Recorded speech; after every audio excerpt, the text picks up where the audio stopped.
Hey guys, it's Mr. B. I'm in the shop. Welcome to another edition of the vlog. Today, we're going to put some diesel oil in our drag race car. Let's have some coffee and talk about that.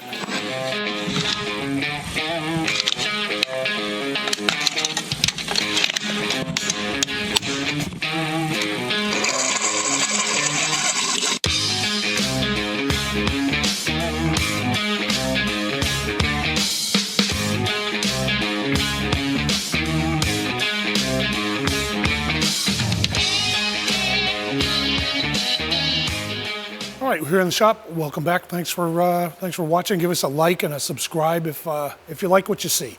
So, anyways, we're talking about oil, and in the beginning there, I said we're going to put diesel oil in a drag car. Well, not diesel fuel oil, but diesel motor oil. So let's talk a little bit about that. Over here, I have Shell Rotilla, and I want to. This is the T4, and I want to talk about that. But first off, I want to say a huge thanks to Jim over at Bamako Wholesale for setting us up with everything we needed for a couple of cars that were drag racing. Now, when you're drag racing, of course, you're consuming oil like crazy. Your oil goes downhill for every run you make. And if it's a real busy day and there's a lot of runs, we may even change the oil halfway through the day. But Rotilla T4 is exactly what you should be using generally in your drag racing car. It's more expensive, yes, but it's going to help protect your engine and make it last a little bit longer. These drag cars see a lot of really, really strong, heavy abuse, high RPMs, a lot of torque, a lot of pressure, a lot of oil pressure too, because we're just launching them off the line like that. And the oil tends to break down real quickly. Now, can you use something like this, which is, your generic off-the-shelf, Acme brand, whatever it is, conventional oil? Great in your daily driver. If you are changing your oil every couple thousand miles, there's nothing wrong with this stuff. It is good oil, it's oil. But the difference between something like that and the T4 here is night and day. So this is what is generally used in a diesel truck, whether it's your diesel pickup truck or even in Caterpillars, Kenworths, Internationals, all that kind of stuff. So bigger trucks use the Rotilla T4. We use it in the drag cars because it doesn't break down as fast. It lasts a lot longer. Its lubrication capabilities stretch far beyond conventional oil. And that's because, diesel trucks require all that. I'm going with a Wix filter today. We got those in stock from Jim over at Bamako. And we're going to be changing the oil in our practice car, as well as at some point we'll be changing the oil in the 68 Camaro.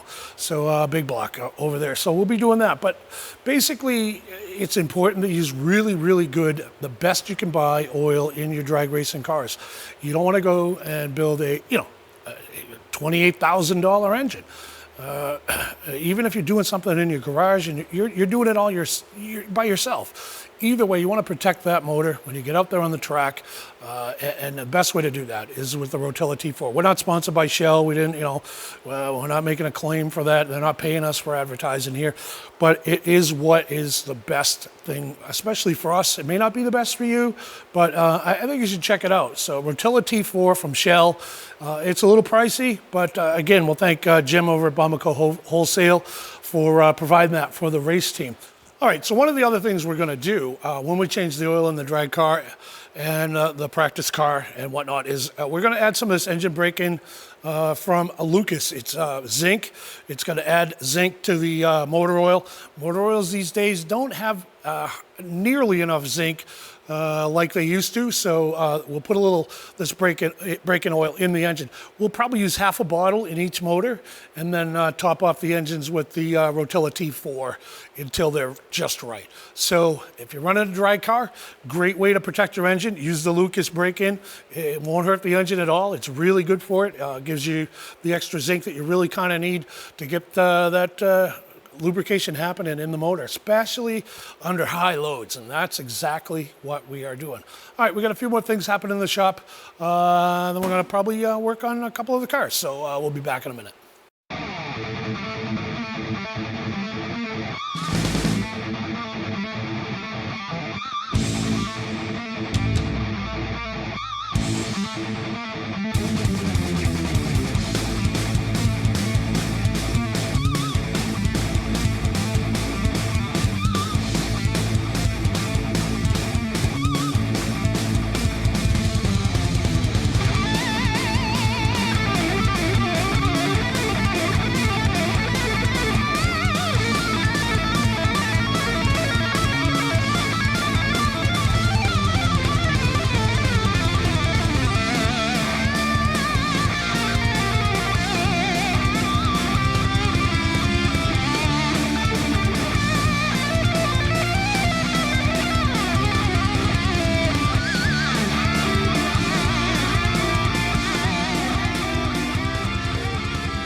right, so we got the oil change, put a new filter on, put that Wix filter on. It's a good filter, good quality. And we put the Rotella T4 in here.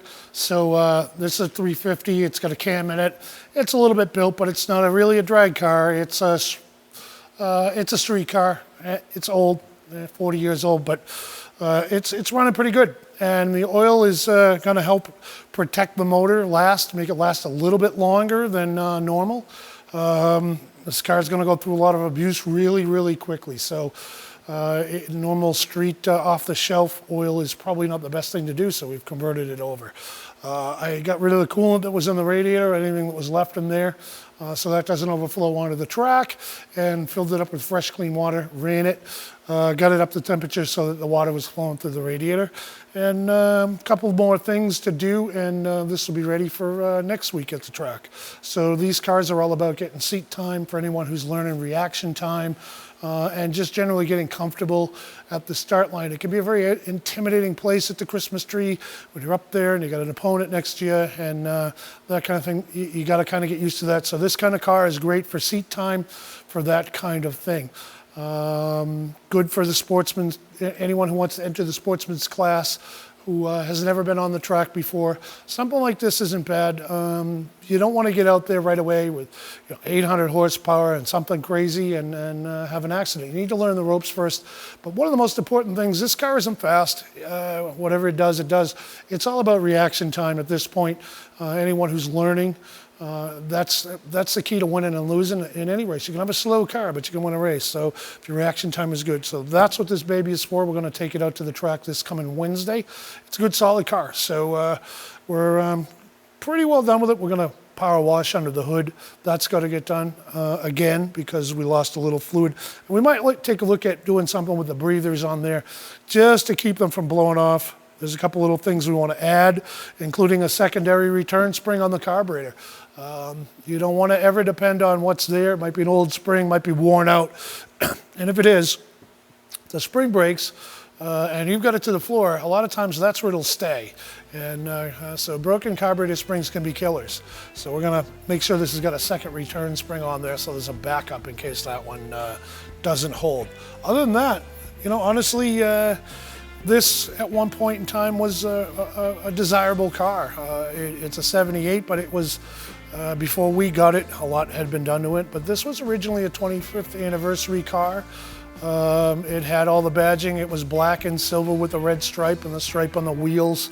Originally, you can see some evidence of that. We've got the badging that went on the original badging that went on the car. So at one point, this could have been, this was a really nice looking car. It's got the silver interior for the silver anniversary. So not anymore. So we've kind of given it a second life. It had been sitting buried in a shop for years. No one had done anything with it. So brand new rebuild and brand new transmission in there. It's got the G-force belts and a Kirky racing seat just for some safety. Not a lot of room in these cars, so limited to kind of what you can do with them. Also, they're complicated as far as the way they're driven and all that kind of stuff in the back. You got multiple U-joints, so they're a little bit complicated. And fiberglass or not, it's still a fairly heavy car in its own right. I'm not sure exactly what it weighs, but they can get a little squirrely because the back end is lighter than a steel car. But it goes in a straight line. We did the brakes, we've talked about that before, and Brittany's had it out on the track. It's a decent car for that. Takes off pretty good and doesn't do too bad on street nights. So that's about it for now. We're gonna wrap it up here and we'll see you on the next vlog. Have a good one.